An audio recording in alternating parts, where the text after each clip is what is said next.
저는 외국에 나가서 살아본 적이 없기 때문에 당황해 본 적이 별로 없는데, 외국인이 우리나라에 살면서 익숙하지 않은 표현들 때문에 당황했다는 이야기가 종종 방송들에서 나옵니다. 그럴 만도 하겠다라는 생각이 듭니다. 샘 해밍턴이라고 하는 호주 친구가 방송에 나와서 한번 그 얘기를 해요. 한국의 인사가 자기는 되게 어색하고 그 말을 잘 못하겠다 그래요. 그 인사가 뭐냐면, 만났다 헤어질 때 하는 말, 수고하세요 예요. 친구끼리 수고해, 동생 아랫사람한테 수고해라, 윗사람한테 수고하세요. 우리는 자연스럽게 반가운 표정으로 인사를 하는데, 외국인 입장에서는 그게 어색하고 불편하대요. 수고하세요, 영어로 따지면 work hard, 뭔가 좀 일하세요. 그것도 살살이 아니라 세게 하세요. 지시하는 것 같고 명령하는 것 같아서 그 친구 말로는 수고하세요 라는 말이 잘 안 나온대요. 언어가 가지고 있는 의미의 차이도 있겠지만 각자의 문화 속에서 그 표현이 가지고 있는 개념이나 습관이 때문에 발생하는 어감 차이일 것입니다. 국가가 다르기 때문에, 언어가 다르기 때문에, 세대가 다르기 때문에, 계층이 다르기 때문에, 분야가 다르기 때문에 발생하는 대화의 어긋남, 소통의 어려움, 그런 것들은 대부분 그렇게 생각할 수도 있겠다 수긍이 되기도 합니다. 그러한 불통의 현상 가운데 가장 극대화된 단절, 도무지 의미가 통하지 않는 거의 완벽에 가까울 정도의 차이, 분명히 대화를 주고받고 있으면서도 서로 전혀 다른 이야기만 하고 있는 불통의 가장 대표적인 장면이 바로 복음서에 나오는 예수님과 사람들, 예수님과 제자들과의 대화입니다. 그 대화는 인간이 만들어낼 수 있는 가장 불통의 대표적 장면들인데, 아이러니하게도 대부분의 사람들은 예수님과 사람들 사이의 대화가 소통이 이루어지지 않고 있다라는 사실을 별로 인식하지 못합니다. 도리어 예수님이 자상하고 친절하게 진리를 설명하여 주시고, 그것도 일방적 주입식이 아니라 때로는 비유로, 때로는 예화로, 때로는 교훈으로 다양하게 이해가 되고 납득이 되게 전달하고 있으니까 사람들이 잘 배우고 있다고 착각합니다. 그게 오해입니다. 예수님이 엉뚱한 말씀을 하신 것이 아니고, 퉁명스럽고 불친절하게 설명한 것이 아니고, 딴청을 피신 것도 아닙니다. 물론 예수님은 가장 정확하게, 너무나 친절하게 말씀뿐만 아니라 동시에 시청각 자료 더 넘어가 직접 실체를 증명해 보이시기도 하고, 상대방을 현장에 와서 보고 듣고 경험할 수 있게까지도 하시지만, 결과적으로는 언제나 불통이었습니다. 이거는 소통하는 방식의 차이가 아니고, 표현하는 언어나 행동하는 수단의 차이가 아니라, 예수님이 언급하시는 하나님적 개념과 사람들이 가지고 있는 죄적 개념이라는 본질적 차이, 원천적 차이, 제 표현대로 하면 차원적 차이 때문에 어쩔 수 없이 발생하는 현상입니다. 그런데 성경을 읽는 분들이 대부분 예수님의 어법을 오해를 하십니다. 예수님이 질문을 하면 그것을 진짜 질문으로 받아들이고, 예수님이 뭔가 지시나 명령을 하면 그것을 진짜 지시하는 것으로, 진짜 명령하는 것으로 받아들입니다. 그것이 오해입니다. 자, 오늘 18절을 보겠습니다. 제가 읽어보겠습니다. 예수께서 따로 기도하실 때에 제자들이 주와 함께 있더니 물어 이르시되, 무리가 나를 누구라고 하느냐입니다. 분명 예수님이 제자들과 대화를 하고 계시고, 예수님이 직접 친히 제자들에게 물으셨습니다. 질문하셨습니다. 질문인 즉슨 무리가 나를 누구라고 하느냐입니다. 이렇게 예수님이 물으시니까 사람들은 모두 예수님이 진짜 질문을 했다고 생각합니다. 표현상으로는 질문이죠. 내용상으로 질문이고 어법상으로 질문이 분명합니다. 그런데 이것은 질문이 아닙니다. 지금 예수님은 사람들의 반응이 궁금한 것이 아닙니다. 혹시라도 사람들이 예수님이 누구인지 눈치를 챘는지, 예수님의 정체를 파악했는지 알고 싶어 하는 것이 아닙니다. 예수님이 물은 것에 대하여 사람들이나 제자들이 정답을 말하기를 기대하지도 않습니다. 여론조사를 하는 것도 아니고 과연 어떠한 대답들이 나올까 궁금해하며 호기심을 가지고 들어보고자 하는 것도 아닙니다.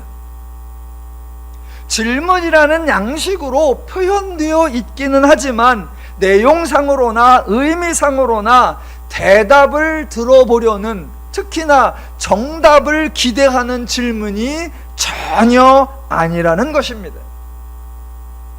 왜 아니냐면 예수님이 아무리 물어본들 사람들이 정답을 말할 가능성이 전혀 없기 때문입니다. 혹시라도 장님 문고리 잡는 식으로라도 이것저것 대답하다 보면 우연으로라도 정답이 한 번은 나올 수도 있지 않을까라는 가능성도 없습니다.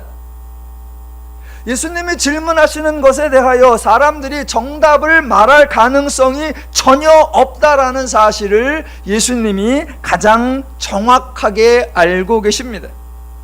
죄인들이 예수가 하나님의 아들이라는 사실을 알 리가 없다는 것, 죄의 종들이 예수가 죄인들을 구원하러 오신 하나님의 그리스도라는 사실을 알게 할 수 없다라는 것, 예수님이 가장 잘 알고 계십니다.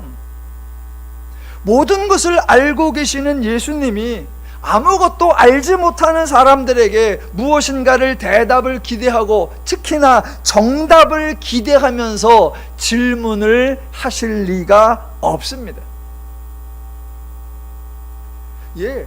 죄인들은 하나님에 대하여 죽은 자라고 기독교에서 선포합니다. 그렇게 하나님에 대하여 죽은 자, 하나님을 알지 못하고 하나님을 깨닫지 못하고 하나님을 인식하지 못하고 하나님을 믿지 못하고 하나님을 따르지 못하고 그 죄인의 정체, 죄인의 한계 가장 정확히 아시는 분이 예수님이십니다. 그런 예수님이 죄인들에게 너희는 내가 누군지 아니? 막 궁금해하면서 알았으면 좋겠어, 그런 기대를 하면서 질문하실 리가 없습니다. 또 다른 한편으로는 예수님은 지금 사람들이 예수에 대해 누구라고 생각하는지, 그들이 예수를 이해하거나 파악할 수 있는 한계가 어디까지인지 이미 다 알고 있으니까 굳이 질문하실 필요가 없습니다. 예수님이 물으시니까 제자들이 무리들의 대답을 예수님께 전달했습니다. 그게 19절이에요. 대답하여 이르되 침례 요한이라 하고 더러는 엘리야라, 더러는 옛 선지자 중에 한 사람이 살아났다 하나이다 입니다. 이런 대답이 사람들이 예수에 대해 생각할 수 있는 최대치입니다. 어느 정도 정답이냐? 아니고요. 그래도 정답에 가까운 대답이냐? 아닙니다. 또 이런 대답이 새로우냐? 그렇지도 않습니다. 조금 앞으로 가보면 9장 7절, 분봉왕 헤롯이 이 모든 일을 듣고 심히 당황하니 이는 어떤 사람은 요한이 죽은 자 가운데서 살아났다고도 하며 어떤 사람은 엘리야가 나타났다고도 하며 어떤 사람은 옛 선지자 한 사람이 다시 살아났다고도 하며 입니다. 이미 대중들은 이렇게 알고 있었고 대중들은 이런 반응을 보였었고 대중은 이렇게들 말하고 있었습니다. 이런 반응이 처음이 아닙니다. 여러분이 잘 아다시피 이스라엘은 구약에서 바벨론이라는 나라에 패망한 이후부터 계속 외부 나라의 압제를 받았습니다. 바벨론에게 압제받고 바사에게 압제받고 헬라에게 지배를 받고 로마의 통치를 받고 있어서 예수님 당시까지 계속해서 이방 민족들의 압제를 받으면서 제발 자신들을 해방시켜줄 영웅이 나타나기를 기대했었습니다. 그러니까 유대 세상에, 유대 나라에, 유대 백성 중에 조금만 특이한 사람이 나타나면, 누가 나타나서 좀 사람들을 모으고 세력을 형성하기만 하면 이가 구원자인가? 이가 해방자인가? 예, 그러고 다녔어요. 조금만 떼어지어 다니고 조금만 영향력이 있고 조금만 뭔가 특이하다라고만 하면 와, 이 사람이 하나님이 보낸 선지자이겠다라고 따라가다가 허탕치고, 저 사람이 또 조금 무슨 일을 하면 저 사람이 하나님의 기름 부은 메시아인가 하고 쫓아갔다가 허당치고, 그렇게 허당쳐 온 일이 수백 년째이에요. 민족 중에 조금 기이한 사람이 나타나기만 하면 와, 이번에는 진짜 엘리야다, 와, 이번에는 선지자 중에 한 사람이 살아났다라고 호들갑 떨기를 벌써 수백 년째 반복하고 있습니다. 예수님 당시에 주변은 고요했고 그저 예수님만 특별하게 이렇게 사람들을 몰고 다니며 예수님만 특별한 일을 한 게 아니에요. 많았어요. 여기에서도 사람 귀합하고 다니고 저기에서도 사람 끌고 다니고. 그래서 사도행전에 가보면 사람들이 어떻게 행동했었는가 하나의 사례가 나옵니다. 제가 읽어드릴게요. 사도행전 5장 36절. 예수님이 제자들이 복음을 전하는 모습을 보고 유대교 관원들이 했던 말입니다. 이전에 드다가 일어나, 드다라고 하는 어떤 사람이에요. 이전에 드다가 일어나 스스로 선전함에 약 400명이나 따르더니 그가 죽임을 당함에 따르던 모든 사람이 흩어져 없어졌고, 그 후에 호적할 때에 갈릴리의 유다가, 이번에는 사람 이름이 유다입니다. 유다가 일어나 백성을 꿰어 따르게 하다가 그도 망한즉 따르던 모든 사람이 흩어졌느니라 입니다. 드다가 일어나서 400명쯤 모아서 들고 다니니까 저가 그리스도인가 보다, 저가 엘리야인가 보다, 저가 선지자 중에 하나인가 보다 라고 했었는데 얼마 지나 꽝되고, 이번에는 갈릴리에 유다가 나타나니까 이가 침례 요한인가 보다, 이가 엘리야인가 보다, 이가 선지자 중에 하나인가 보다 그러고 따라다니다가 또 꽝되고, 예수가 나타나니까 이가 엘리야인가 보다, 이가 선지자 중에 하나인가 보다 라고 따라다니고 있습니다.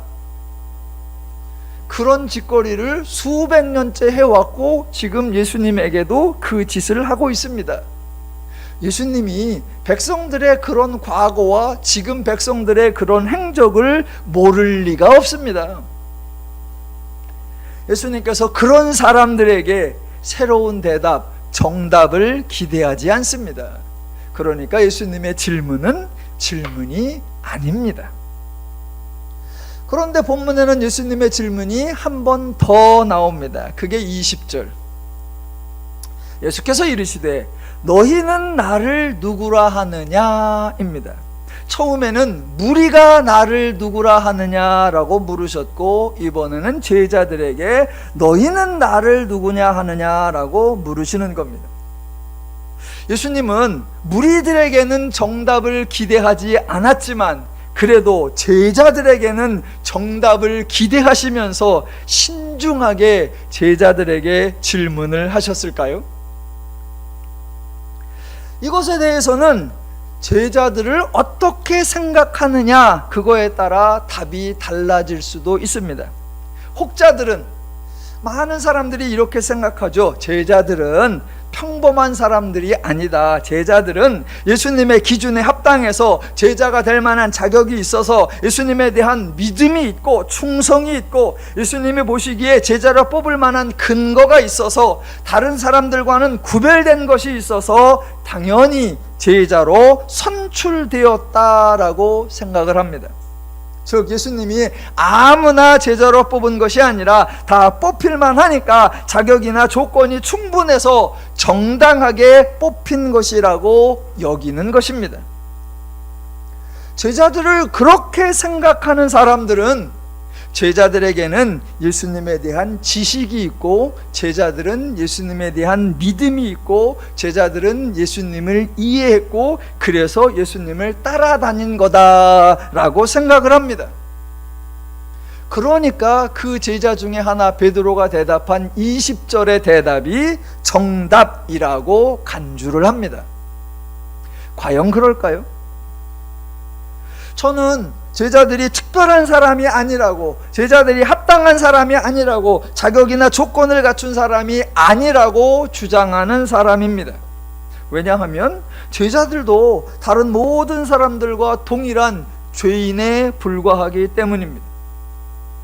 하나님 앞에 인간은 죄인이라는 차원에서 동일합니다. 죄인 중에 하나님의 기준에 합한 사람이 없고, 죄인으로서 하나님을 아는 사람이 없고, 죄인으로서 예수님을 믿는 사람이 없고, 죄인으로서 거룩이나 정결함을 유지한 사람이 없습니다.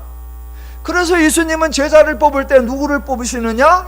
아무나 뽑으시는 거예요. 어떻게 뽑으시느냐? 아무렇게나 뽑으시는 거예요. 그래서 제자를 뽑는다고 시험을 보지도 않았고, 자격이나 조건을 검증하지도 않았고, 인터뷰나 면접을 하지도 않습니다. 그냥 보시고 나를 따르라, 끝. 누구를 뽑은 거다? 아무나. 왜 그 사람을 뽑은 거다? 그냥. 누가 뽑혀도 상관이 없고, 어떤 사람이 선택되어도 상관이 없고, 이 사람이나 저 사람이나 어느 누가 죄자가 되어도 다른 것이 없고 차이점이 발생하지 않습니다. 그래서 예수님이 제자들에게 한 질문, 너희는 나를 누구라 하느냐? 라는 말에 제자들이 한 대답, 즉 20절에 나오죠. 베드로가 대답하여 이르되 하나님의 그리스도시니이다 라고 하는 대답은 전혀 새로운 대답이 아니고, 전혀 특별한 대답이 아니고, 전혀 정답도 아닙니다. 제자들도 죄인들이기 때문에 제자들이라고 해서 무리들과 다른 대답을 할 가능성 전무합니다. 하나만 설명을 해볼게요. 19절에 무리들이 한 말 중에 이런 말이 있죠. 선지자 중에 한 사람이 살아났다 라는 말이 있고, 베드로가 말한 것 중에 하나님의 그리스도시니이다 라는 말이 있는데, 이 두 말은 사실상 같은 말이에요. 선지자 중에 한 사람이 살아났다, 하나님의 그리스도시니이다. 같은 의미, 같은 뜻, 같은 내용인데 다만 표현만 다를 뿐입니다. 자, 구약에서 하나님에게 쓰임받는 사람들은 거의 대부분 기름 부음을 받았습니다. 왕이든 제사장이든 선지자든 하나님께 부름받았거나 하나님께 세움받았거나 하나님에 의하여 쓰임받았던 모든 사람의 공통점, 기름 부음을 받았다, 그거예요. 기름 부음을 받았다.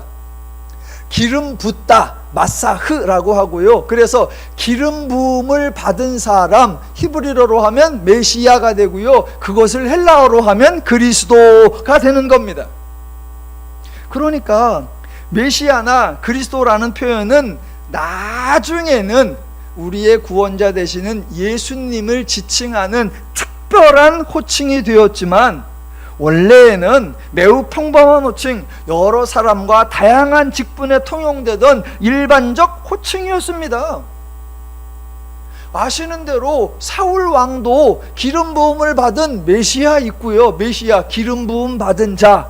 다윗도 기름 부음을 받은 자, 즉 메시아였고요. 북왕국의 초대왕 여로보암도 기름 부음을 받은 자, 메시아였고요. 10번째 왕 예후도 기름 부음을 받은 자, 메시아였고요. 선지자들도 기름 부음을 받은 자, 메시아였습니다. 메시아가 사방 천지예요. 성전에 기름 부음을 받은 메시아들, 즉 제사장들 많아요. 선지자 중에 하나이다 라는 말이나 하나님의 그리스도가 기름 부음을 받은 자라고 하니까 같은 말이에요. 하나님의 그리스도, 하나님의 메시아, 하나님의 기름 부음 받은 자, 예수님 당시에도 주변에 천지예요. 그래서 오죽하면 나중에 예수님이 그런 말씀을 하시죠. 여기서 그리스도가 낫다 하여도 가지도 말고 저기서 그리스도가 낫다 하여도 가지 마라. 사방천지에 내가 그리스도다, 내가 하나님의 그리스도다 라고 하는 사람 천지였어요. 예수님이 그걸 모르시나요? 지금 베드로의 대답 특별한 대답이 아니고 정답도 아닙니다. 다시 원래대로 돌아가면 예수님의 질문 자체가 애초에 질문이 아닙니다. 정답을 기대하는 물음이 아닙니다. 예수님은 질문을 하시긴 하셨어요. 왜 물었느냐? 뻔히 틀린 대답이 나올 것, 엉뚱한 대답이 나올 것을 예상하시고, 예수님에 대하여 제대로 알지도 못하고 예수님의 사역에 대하여 어떤 이해도 갖지 못한 대답, 그런 아주 평범한, 아주 기대에 못 미치는 그런 대답이 나올 거라는 거 뻔히 알고 그런 대답이 나오라고 질문을 하신 거예요. 그러면 아니 질문한 건 그래도 기대가 있고 정답이 있고 알고 싶어서 하는 거 아니냐? 아니에요. 예수님의 경우에는 정반대예요. 질문을 하시긴 하셨어요. 왜 하셨느냐? 제자들이 엉뚱한 대답, 잘못된 대답, 미련한 대답, 틀린 대답, 그런 대답이 나올 걸 아시고 그런 대답 나오라고, 그런 걸 너희들 입으로 말해보라고, 그래서 너희의 수준과 너희의 차원과 너희의 정도와 너희의 한계가 뭔지 드러내보라 라고 말씀하신 거예요. 그들의 사고, 그들의 인식, 그들의 내용, 그들의 한계를 까발려 주기 위해서 질문하신 거예요. 뭐 뻔히 아는 거지만 하나 예를 들어 드리면, 제가 배드민턴을 치는데 얼마 전에 이제 레슨을 했었습니다. 레슨을 하면 코치가 와서 이제 가르치잖아요. 그러면 코치가 저보러 이거 한번 해보세요, 저거 한번 해보세요, 테스트를 합니다. 그러면 제가 제대로 할 리가 없죠. 제대로 하면 레슨을 받나? 못하니까 받지요. 그러니까 폼도 엉뚱하고 자세도 엉뚱하고 공도 엉뚱한 대로 가지요. 예, 코치는 그걸 뻔히 알고 하는 거예요. 틀린 폼 나와라, 잘못된 자세 나와라, 그러고 하는 거예요. 그래서 제가 자세가 이상하고 폼이 틀리면 딱 하는 말, 에이 그거 아니고요, 그러면서 제대로 된 자세, 제대로 된 폼, 제대로 된 방식을 보여줍니다. 즉 나의 잘못된 것, 나의 어리석은 것, 나의 미련한 것이 드러날 때 이것이 얼마나 정확하고 이것이 얼마나 제대로인가가 극명하게 대조되어서 빛이 나는 거예요. 그래서 일부러 질문을 하시는 거예요. 무리가 나에 대하여 누구라 하느냐? 엉뚱한 대답이 나올 거예요. 예수와 상관없는 대답이 나올 거예요. 그들의 한계에 국한된 그런 대답이 나올 거예요. 그렇지, 너희가 생각하는 게 그것뿐이지. 그걸 드러내신 후에, 그러나 나는 너희가 생각하는 거하고는 전혀 다르다라는 것을 선포하실 거예요. 그 선포를 극대화하기 위하여 예수님이 질문 아닌 질문을 하시는 거예요. 드디어 예수님이 강조하고자 하는 핵심이 어디냐? 22절이에요. 제자들이 인식하지도 못하고 사람들이 알지도 못하고 그래서 기대하지도 못하는 예수님의 사역, 이제 예수님이 선포하십니다. 예수님이 하시고 싶은 말씀, 예수님이 강조하려는 말씀, 예수님이 전달하려고 하는 내용이 22절입니다. 한번 읽어볼게요. 이르시되 인자가 많은 고난을 받고 장로들과 대제사장들과 서기관들에게 버린 바 되어 죽임을 당하고 제3일에 살아나야 하리라 하시고입니다. 저와 여러분은 이 구절이 예수님께서 장차 십자가 지실 일을 예언하시는 거구나 라고 알고 있으니까 이런 말씀을 읽을 때 놀라거나 당황해하지 않지요. 도리어 별표를 치고 설탕표를 치고 당근표를 치고 거기다가 형광색으로 찍찍 칠하면서 아멘이라고 써놓죠. 예, 우리는 놀래지 않아요. 하지만 우리 말고 예수님이 십자가를 지고 죽었다가 3일 만에 살아난다, 그런 걸 아는 우리 말고 지금 예수님 당시의 사람들, 예수님에 대하여 기껏해야 엘리야라고 말하거나 또는 옛 선지자 중에 한 사람이 살아났다고 말하는 사람들, 또는 하나님의 그리스도가 나타나서 그리스도다운 역할을 해주기를 기대하고 있는 그 사람들, 그런 마음으로 예수를 따라다니고 있는 그런 사람들, 그 사람들에게는 22절이 아주 이상한 말씀이에요. 아주 이상한 말씀이에요. 상상도 하지 못한 말씀이고 감히 일어나서는 안 되는 말씀입니다. 조금 더 리얼하게 설명하자면 22절을 딱 듣는 순간에 이게 무슨 말이지? 아예 감을 잡지도 못하고 무슨 의미인지 도무지 이해하지를 못하고 무슨 일이 발생한다는 건지 어떤 일이 현상이 생긴다는 건지 도무지 전혀 아예 모르는 겁니다. 분명 예수님이 말씀하셨고 사람들이나 제자들이 듣기는 들었는데 도대체 뭔 말인지 모르는 황당무계한 소리처럼 들리는 것, 귀로는 들었는데 머릿속으로는 아무것도 파악이 되지 않는 그런 말씀이 22절이에요. 사람들의 관점에서는 황당무계한 소리가 되지만 예수님의 관점에서 설명하자면 지금 예수님은 제자들이나 또는 백성들이 전혀 예상하지 못한 내용, 전혀 상상하지도 못하는 방식, 도무지 당시에 그 어떤 사람이나 지도자들에게서 언급되지 않는 예수님만의 차원적 말씀을 지금 선포하고 계시는 거예요. 22절이 그 당시 사람들의 사고와 얼마나 달랐고, 그래서 사람들은 22절을 전혀 이해하지 못했다. 그걸 제가 4가지만 한번 설명을 해보겠습니다. 첫 번째, 22절. 예수님이 행하실 이 일을 말씀하고 계실 뿐 사람들이 할 일이나 제자들이 할 일에 대해서는 전혀 언급하지 않고 있다라는 겁니다. 예수님이 하실 일만 말할 뿐이지 사람들이 할 일을 말하지 않는다. 이것이 기독교의 복음이고 이것이 하나님의 복음이고 이것이 예수님의 복음이에요. 기독교는 하나님이 하시는 일, 예수님이 행하시는 일을 선포하는 종교입니다.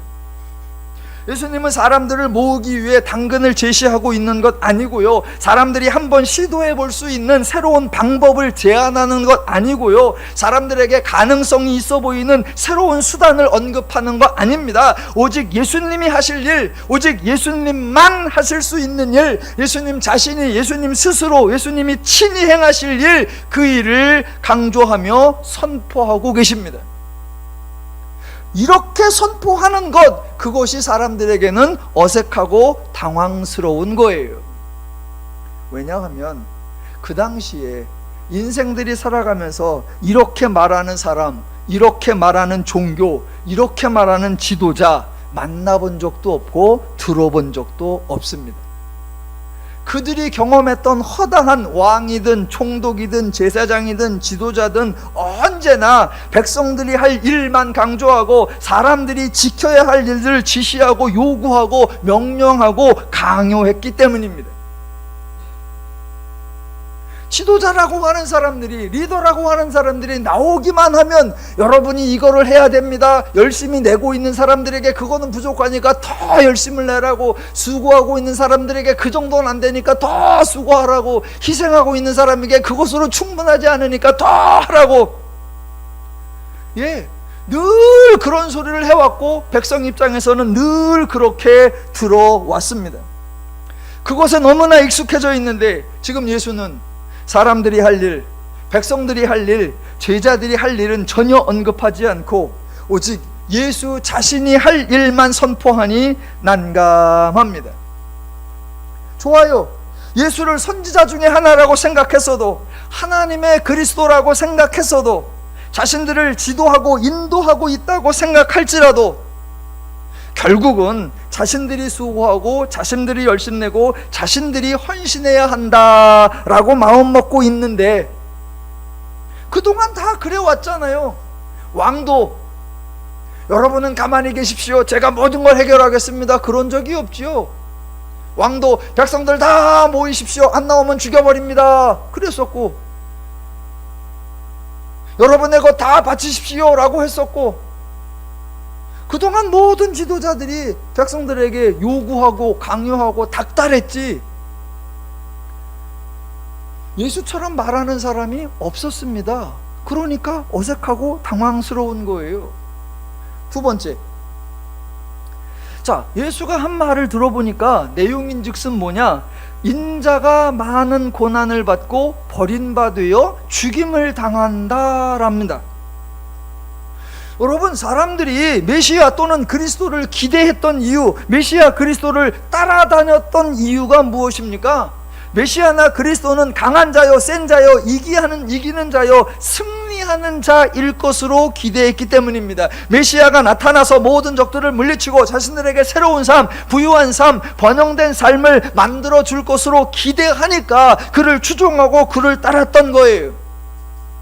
혹시 그리스도가 대업을 이루어가는 과정 중에 이런저런 난관이 발생할 수도 있지요. 심지어 누군가 고난을 받기도 하고 버림받아 죽임을 당한 일이 발생할 수도 있겠지요. 그러면 고난을 받거나 버림받거나 죽임을 당하는 건 따르는 무리들 중에 한 명이거나 예수님을 돕고 있는 참모들 중에 하나인 거지. 아니, 명색이 그리스도라고 하는 사람이, 명색이 기름 부은 자라고 하는 사람이 자기가 고난을 받고 자기가 버림받아서 자기가 죽어버린다, 이런 경우가 어디 있습니까? 어떤 그리스도도, 어떤 지도자도 위기가 처해오면 내가 없어지면 이 조직이 무너지고 내가 무너지면 모두가 다 무너지니까 안 돼, 그래서 이번엔 네가 대신 총대를 매라, 이번엔 네가 악역을 맡아라, 대를 위해서 소가 희생한다 라고 해서 고난이나 버림받는 바나 죽임을 당하는 일이 없을 수는 없으니까 그러면 대타가 당하는 거지. 그리스도가 그런 고난을 받는다? 그런 상상도 못했던 일이에요. 그런데 지금 예수는 인자라 와서 많은 고난을 받고 버림받고 죽임을 당한다라고 합니다. 백성들 입장에서 도무지 이해가 안 되는 겁니다. 자, 세 번째, 지금 예수님의 관점에서는 복음을 선포하는 중인데 백성의 관점에서는 재난처럼 들리는 거예요. 22절이. 자, 그 중에 세 번째, 이거는 당황하고 놀라움을 지나서 경악의 수준에 이르는 내용입니다. 자, 22절을 다시 한번 읽어볼게요. 뭐가 경악스러운지. 인자가 많은 고난을 받고 장로들과 대제사장들과 서기관들에게 버림받으여 죽임을 당하고입니다. 자, 뭐가 경악인지 눈치채셨습니까? 혹시 그리스도가 어려움을 당한다고 합시다. 예전에 구약의 선지자들도 고난을 당한 적이 있었으니까 하나님의 그리스도라고 할지라도 고난을 당할 수도 있다. 예, 고난을 당할 수도 있고 버림받아 당할 수도 있고 죽임을 당할 수도 있다라고 칩시다. 그러면 누구에게 고난을 받고 누구에게 버림을 받고 누구에게 죽임을 당해야 되죠?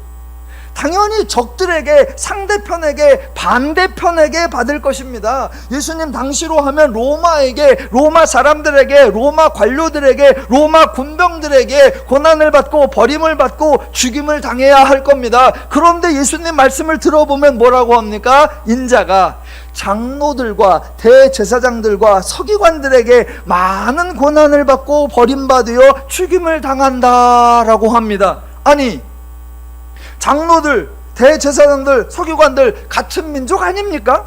같은 나라 아니에요? 같은 백성 아니에요? 같은 편 아니에요? 서로 깐부 아니에요? 아니, 어떻게 이런 일이? 그러니까 예수님 당시에 예수님 앞에서 이 말씀을 듣고 있는 사람들 중에 22절의 말씀을 이해할 수 있는 사람이 있었을까요? 단 한 명도 없습니다. 단 한 명도 없어요. 예수님은 지금 복음을 선포하고 계신데 사람으로서는 도무지 납득할 수 없는 내용으로 들리는 이유, 네 번째,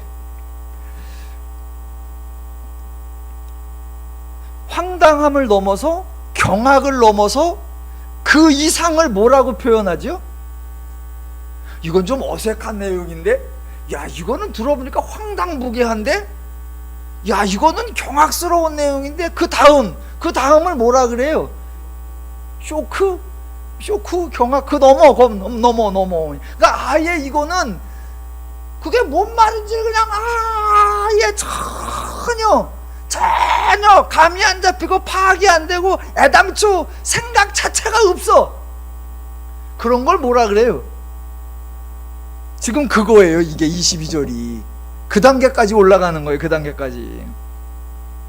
첫 번째, 좋아, 예수님이 일한대. 그렇지, 이해할 수 있어. 두 번째, 고난을 받는데 일하다 보면 그럴 수 있지. 세 번째, 아유 그게 같은 편한테 고난을 받는데 그런 일이 안 생기면 좋겠지만 어차피 인간들이 그동안 보니까 정치인들이나 종교인들이나 하는 일들이 늘 배신과 모략과 술수와 이 등치기, 믿는 발등에 발찍기 뭐 이런 게 너무 많으니까 혹시 그럴 수도 있겠다라고 동의가 돼서 경악스럽지만 수긍은 된다 할 수 있지만, 네 번째는 이거는 도무지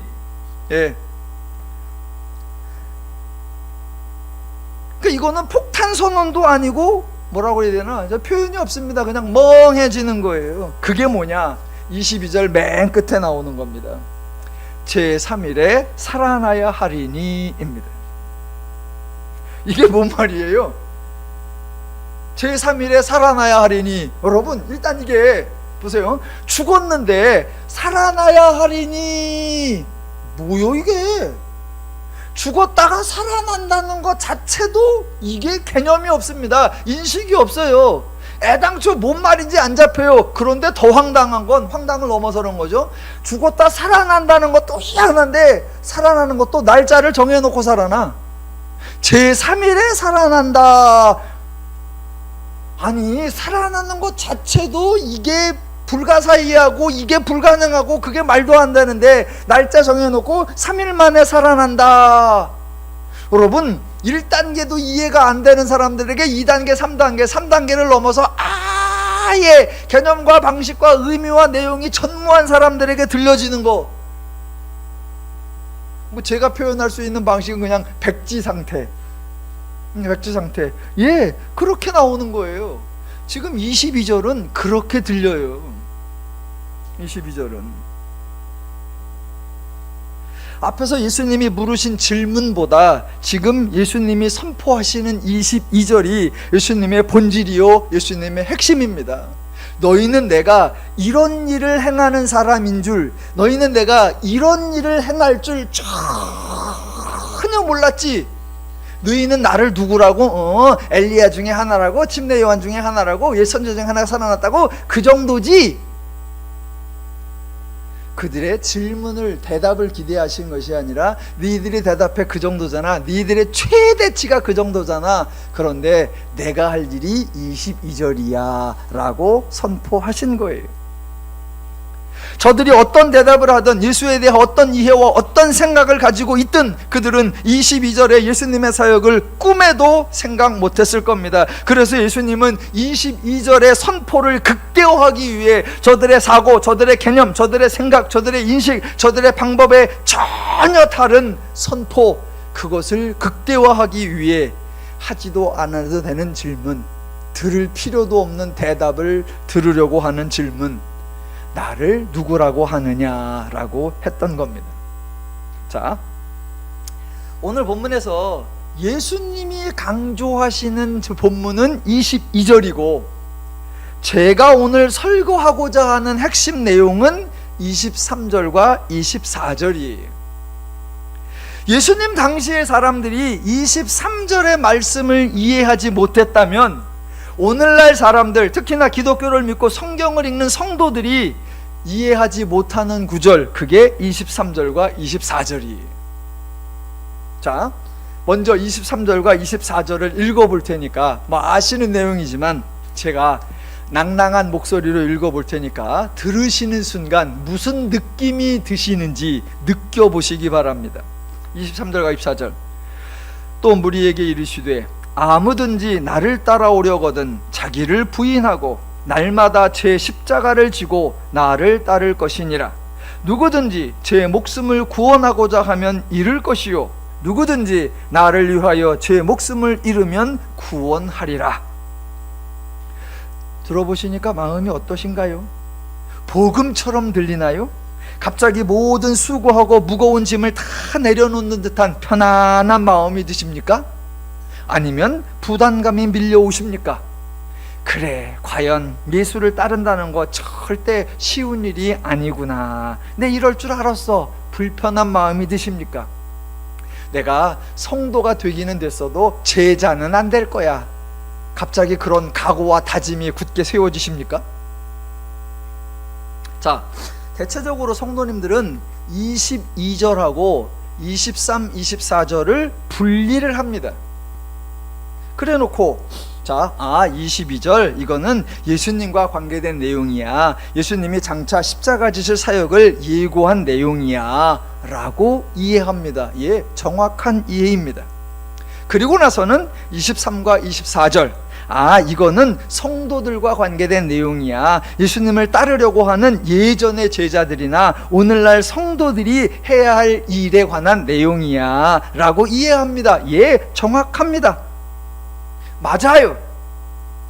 자, 맞는데 22절과 23절을 분리해서 생각하면 큰일 납니다.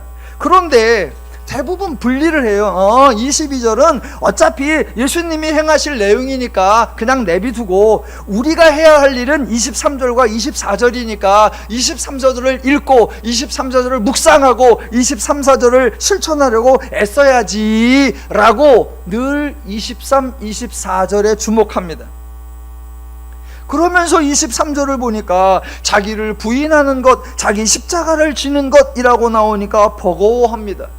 어디까지가 자기를 부인하는 것인가? 무엇이 자기 십자가를 지는 것인가 궁금해하고 얼마나 십자가를 져야 하는지 당황해하기도 하죠. 24절, 제 목숨을 구원하고자 하면 잃을 것이라고 하니까 난처하고, 나를 위하여 제 목숨을 잃으면 구원하리라 라고 하니까 난감하죠. 그런데 25절을 보면 24절과 정반대되는 내용이 나오는 것 같아요. 사람이 만일 온 천하를 얻고도 자기를 잃든지 빼앗기든지 하면 무엇이 유익하리요? 입니다. 어라? 23절과 24절을 보면 자기를 포기하라 라고 요구하는 것 같은데, 예수를 위하여 자기 목숨을 버리라 라고 요구하는 것 같은데, 25절을 보면은 자기가 가장 소중하다, 온 천하를 얻고도 자기 빼면 무슨 소용이 있냐라고 하니, 이게 죽으라는 얘기예요? 살으라는 얘기예요? 혼란스러운 겁니다. 그냥 아주 단순하게 다시 한번 질문해 볼게요. 예수 따르는 거 쉬워요? 어려워요? 자기를 부인하고 날마다 자기 십자가를 지고 예수를 따르는 거, 예, 할만합니까? 아니면 해도 끝이 없는 것 같습니까? 대답하기 전에 26절을 마저 읽고 대답해 보시기 바랍니다. 26절, 누구든지 나와 내 말을 부끄러워하면 인자도 자기와 아버지와 거룩한 천사들의 영광으로 올 때에 그 사람을 부끄러워하리라. 명심하시고 이제 대답해 보십시오. 예수 따르기 쉬워요? 어려워요? 예. 근데 우리는 22절 따로, 23, 4절 따로 분리해놓고 22절은 예수님 거니까 신경 안 쓰고 23, 4절 그것만 늘 묵상하고 그걸 늘 암송하고 그걸 늘 명칭을 멋있게 붙이죠. 나를 따라오려는 자, 줄여서 제자도. 제자도의 핵심, 자기를 부인하는 것, 자기 십자가를 매일 지고 예수님을 따르는 것. 예, 신앙이 불편해요. 신앙이 어려워요. 복음이라고 하는데 전혀 복음처럼 들리지 않아요. 자, 그걸 풀기 위해서 제가 앞서 설명드린 게, 예수님이 물으시더라, 즉 질문을 하시는데 그거는 질문이 아니었다라고 했습니다. 비록 표현은 질문처럼 되어 있지만 내용으로 볼 때 대답을 기대하거나 의견을 알고 싶어하는 질문이 아니었습니다. 이러한 예수님의 패턴, 이러한 예수님의 어법, 예수님의 표현 방식이 질문만이 아니라 지시나 명령처럼 보이는 표현들에게도 동일하게 적용된다라는 겁니다. 읽어보면 지시 같아요. 읽어보면 명령 같아요. 읽어보면 요구하는 것 같아요. 또 우리말 성경에 이르시되라고 곱게 표현된 거 있지만 명령하여 이르시되라고 단호하게 표현된 것도 있어요. 그런데 예수님이 그렇게 지시 같은 말씀, 명령 같은 말씀을 하실지라도 그것은 사람들이 즉시 행하기를 기대하는 것 아니고요, 사람들이 반드시 행할 것을 요구하는 것 아니고요, 너희들의 행동에 따라 예수님이 적절한 조치를 취할 거다, 그런 의미도 전혀 아닙니다. 아니에요. 그러니까 예수님이 질문하신다고 해서 정답을 말해야 되는데 그런 부담을 느끼실 필요가 전혀 없는 것처럼, 예수님이 지시나 명령을 하신다고 해서 그것을 복종해야 하고 그대로 실천해야 하는데 라는 부담이나 불편함을 가지실 필요가 전혀 없다라는 겁니다. 지금 예수님의 지시나 명령 같은 말씀은 제자들이나 또는 성도들에게 실제로 그렇게 행하라고 요구하는 것 아니에요. 아닙니다. 왜냐하면 예수님이 말씀하신 내용들은 죄인들이 행할 수 있는 일들이 아닙니다. 예수님이 지금 말하고 있는 것들 죄인들이 할 수 없는 일이라는 거, 그걸 누구보다 정확하게 알고 계시는 분이 누구냐? 이 예수님이에요. 죄인들이 하나님의 말씀대로 행할 수 없어서, 죄인들이 하나님의 뜻을 따르거나 순종할 수 없어서, 죄인들이 하나님을 기쁘시게 할 수 없고, 죄인들이 하나님의 마음에 합한 일을 할 수 없어서 그런 죄인들을 구원하러 예수님이 오셨습니다. 예수님이 직접 의인이 아니라 죄인을 찾으러 오셨다라고 해놓으셨고, 그렇게 말해놓고는 죄인들에게 의인이나 할 수 있는 일을 하라라고 지시하거나 명령하거나 강요하면 말이 되지 않습니다. 그럴 거라면 예수님이 죄인을 구원하러 오셨다라는 이유가 사라지는 거고, 그러면 예수님이 22절의 일들을 해야 할 명분, 해야 할 이유도 전혀 없어지는 겁니다. 만약 23, 24절이 예수님이 백성들에게 지시하고 명령하고 요구하는 내용이라면 예수님이 자기 정체성을 송두리째 거부하는 말씀이요, 예수님의 사역을 완전히 무력화시키는 스스로 오류에 빠지는 말씀입니다. 예수님이 그렇게 말씀하실 리가 없습니다. 그러니까 예수님이 23절로 26절까지 하신 말씀은 사람들에게 너희는 이렇게 행해야 한다 라고 요구하신 내용이 아닙니다. 이대로 아무도 할 수 없다라는 것 예수님이 가장 잘 아십니다. 그러면 너무나 잘 아시는 예수님이 인간들이 이렇게 말한다고 해도 할 수 없다는 것까지 아시는 예수님이 이런 말을 왜 하셨느냐라는 거예요. 아까하고 질문이 똑같아요. 예수님께서 사람들에게 너희가 나를 누구라 하느냐, 무슨 대답이 나올 줄 뻔히 알고 정답은 절대로 안 나올 거라는 거 뻔히 아는데 그런 질문을 하셨어요. 왜요? 그들의 한계를 드러내고 그들의 한계를 넘어서는 하나님의 해법을 소개하려고 했던 거예요. 그럼 이번에는 이걸 요구한다고 되는 것이 아니고 이거를 강요한다고 될 수 있는 것이 아닌데, 그러면 왜 이런 말씀을 하실까? 마치 지시나 명령처럼 요구처럼 들리는 이 말씀, 그런데 지시나 명령이나 요구가 절대로 아니라 이미 22절을 말씀하셨기에 예수님 스스로 내가 22절을 행할 거다, 그 22절을 행함으로 말미암아 예수의 사역이 만들어낼 결과, 예수의 사역을 통해 사람들이 죄로부터 구원받아 성도가 되면 그때 성도들에게 이루어질 결실, 그 모습이 바로 이와 같을 것이다 라고 계시하여 주시는 것, 그게 이 말씀의 의미입니다. 그래서 23, 24절은 반드시 22절 다음에 나와야 돼요. 반드시 22절이 있고 그 다음에 23, 24절이 나올 수 있습니다. 만약에 22절이 언급되지 않는다면 23, 24절은 나올 수가 없습니다. 또는 22절은 여기서 말씀하시고 다른 얘기 한참 하시다가 불쑥 23, 24절을 저기 가서 말씀하신다. 예, 그것도 안 됩니다. 성립되지 않아요. 반드시 꼭 절대적으로 필수적으로 22절과 23, 4절은 연결되어서 등장해야만 합니다. 절대적으로 22절이 먼저 언급되고 바로 이어서 23절과 24절이 언급되어야만 의미가 바르게 전달될 수 있습니다. 제가 평상시 강조하는 대로 기독교에는 뭐가 있냐? 예, 순서가 있어요. 순서가. 이 순서이어야만 해요. 이 순서이어야만. 이 순서, 하나님의 순서, 기독교의 순서, 성경의 순서, 예수님의 순서, 이 순서이어야만 하나님의 말씀이나 예수님 말씀이 인간들에게 복음으로 들려질 수 있어요. 이 순서가 뭡니까? 먼저 예수님이 행하시는 사역에 대한 선포가 있어야 하고, 그 선포로 말미암아 이루어질 결과, 그 인간들의 행동에 나타날 모습, 그것이 뒤에 나오는 거예요. 그러니까 하나님이 행하시는 사역이 먼저 나오고, 그로 말미암아 변화될 인간의 행동이 나중에 나오는 거, 이게 기독교의 순서입니다. 예수님의 사역으로 말미암아 사람의 행동이 달라질 수 있을 뿐, 사람의 행동에 따라 사람들에게 임할 결과가 달라지지 않습니다. 오늘 본문에서 나오는 자기 십자가를 지고가 무슨 말인가?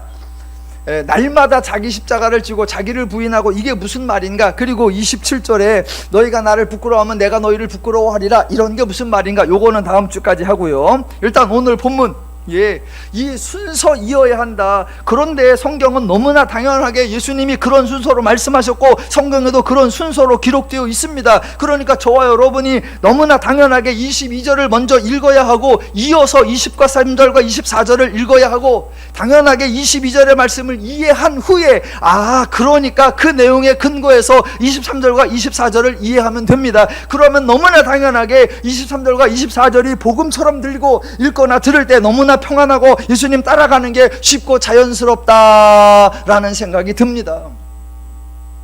만약 자기 부인이 잘 안 된다, 날마다 자기 십자가를 지는 게 잘 안 된다, 뭐가 잘못된 거다? 22절이 잘못된 거예요. 22절이 잘못된 거예요.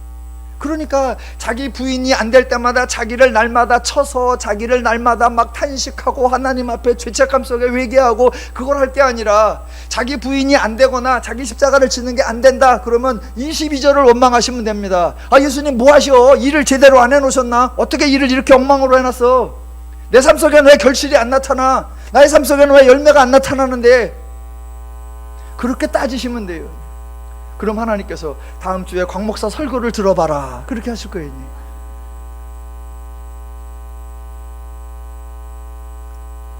그런데 우리는 22절 따로, 그건 예수님 얘기니까 빼고, 늘 23절과 24절을 주목하고, 23절과 24절을 암송하고, 23절과 24절을 묵상하고, 23절과 24절을 큐티하고, 그래놓고 시험에 들고 맨날 좌절하고 낙담하고, 거기다 멋있는 제목 딱 붙이죠. 나를 따라오려는 자, 제자도. 결론, 제자 아무나 되는 게 아닙니다. 제자의 길은 쉬운 길이 아닙니다. 제자의 길을 가시밭길이요, 고난의 길이요, 시련의 길이요, 역경의 길이요. 많이 가라 그래. 난 안 가. 난 안 가. 예, 보세요. 만약 22절이 예수님이 하실 일이고, 말 그대로 예수님이 제자들에게 요구해서 제자들이 자기 스스로 해내야 할 일이 23절이라면 예수님은 우리의 구원자가 아닙니다. 아니, 예수님은 예수의 십자가를 지고 우리는 우리의 십자가를 지고 각자 자기 십자가, 각자 자기가 알아서 지고 간다면 우리가 예수님께 감사할 이유가 뭐예요? 둘 중에 하나 덕 보는 사람이 있어야죠. 예수님이 십자가를 지고 가시면 덕분에 나는 좀 편하거나, 아니면 내가 십자가를 지면 내 덕분에 예수님이 편하거나, 둘 중에 하나는 좀 편해야지요. 예수님은 알아서 자기 십자가를 지고 가시고, 나는 날마다 내 십자가를 지고, 내가 더 힘들어. 예수님은 한 번 지는데 나는 날마다 지래. 예수님이 고약한 분이 되는 거예요. 자기는 한 번 지고, 그것도 가다가 딴 사람한테 대신 지라 그러더니 우리한테는 날마다 지래. 날마다 지래. 말이 안 됩니다. 말이 안 돼. 말이 안 돼. 예수님이 그렇게 말씀하실 리가 없어요. 그런 요구를 하실 리가 없어요.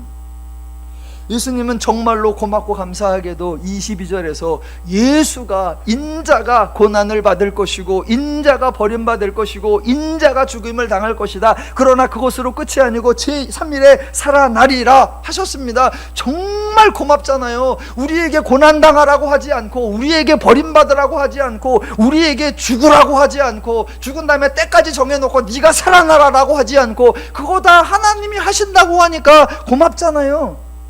22절 끝에 우리는 뭐라고만 하면 된다? 네, 그렇게 하세요 하면 되잖아요. 만약 예수님이 혼자 고난당하고 혼자 버림받고 혼자 죽어버린다면 우리와 상관이 없습니다. 그런데 예수님은 고난당하고 버림받고 죽임당하는 담받고 제3일에 살아나셨고, 그 예수님의 사역의 결과가 저와 여러분에게 구원이라는 결과, 죄인에게는 불가능한 23절과 24절의 삶이 가능해질 수 있는 열매 만들어 내셨다라는 겁니다. 그래서 기독교가 전하는 소식을 뭐라고 한다? 복음, 기쁜 소식이라고 하는 겁니다. 그러니까 23절과 24절을 해내려고 애쓰지 마시고 되나 안 되나 해보세요. 되나 안 되나, 되나 안 되나. 이게 얼마나 쉬운지 그거 다음 주에 할 거예요. 다음 주에. 예, 오늘의 결론, 누누이 말씀드리는 바, 기독교는 누가 일하는 종교다? 예, 하나님이 일하는 종교, 예수님이 일하는 종교입니다. 하나님이 일하신 것으로 인하여 인간이 자유를 누리는 것, 예수님이 일하신 것으로 인하여 인간이 행복을 누리는 것, 그것이 기독교의 핵심이요, 기독교의 복음이요, 기독교의 기쁜 소식입니다. 저는 목사로서, 설교자로서 여러분이 성경을 이해하고 한없이 평안하고 한없이 자유로워지셨으면 좋겠습니다. 신앙생활이 정말 쉽다는 것을 실감하셨으면 좋겠습니다. 예수님의 사역으로 행복을 누리시기를 주님의 이름으로 축원합니다.